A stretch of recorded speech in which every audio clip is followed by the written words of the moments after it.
no napunta tayo basahon sita sa Bible.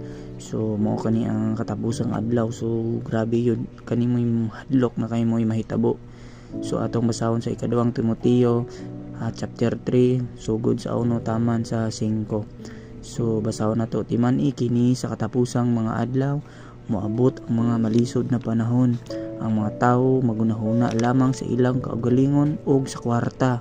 Hambugiro sila, mapahitason, bugal-bugalon, musupilon sa ilang mga ginikanan, dili mapasalamaton ug dili jusnon.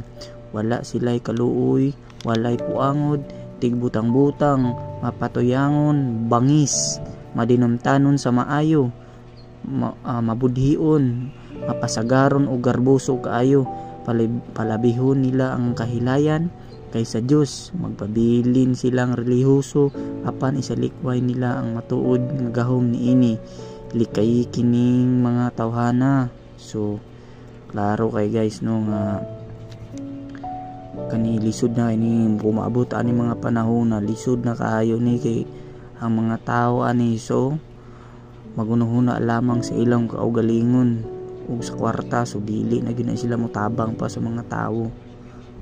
Ana din ang mga anak musupak na sa ilang mga ginikanan, musupilo na kayo, dili na motahod sa ginikanan, kusog na kayo motubag-tubag aning mga panahon ng mga anak. Di na gyud ni mapugnan, daghan ting mga bugal-bugalon, hambugiro, mga pahinatason. So wala sila kaluoy, wala mga pungangod. So kani mga panahon na mo'y grabe na gyud ni kalisod ba nga madimtanon sa mga maayo. So nasila'y kadumot, nasila'y kasuko sa mga maayo nga tawo. So tagas kay mga garboso kayo. So magpabilin gyapon silang relihiyoso apan no isalikway nila ang matuod gahom niini. So guys, grabe gyud ning nakasulat sa Bible gyud, tinuod gyud kanino. Mao gyud ni ang atong angay pirming pamalandungan ning nakasulat sa Bible. Kay naa diri ang atong gusto mahibaw-an ug unsa gyud ang mga kamutuoran nga mohitabo sa maumabot nga panahon.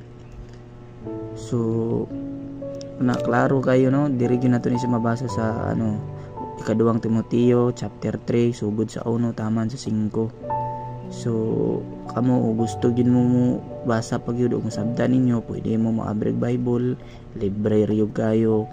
Nangita tag atong basahon diya ang mga kuan, pwede ta mosugod sa New Testament, pwede po ta magsugod sa Old Testament, pero mas the best magsugod ta sa New kay ang New dili man more on story good, pero ang old story. Pero grabe gyud naagid sa Bible ang mga gusto nimong mahibaluan.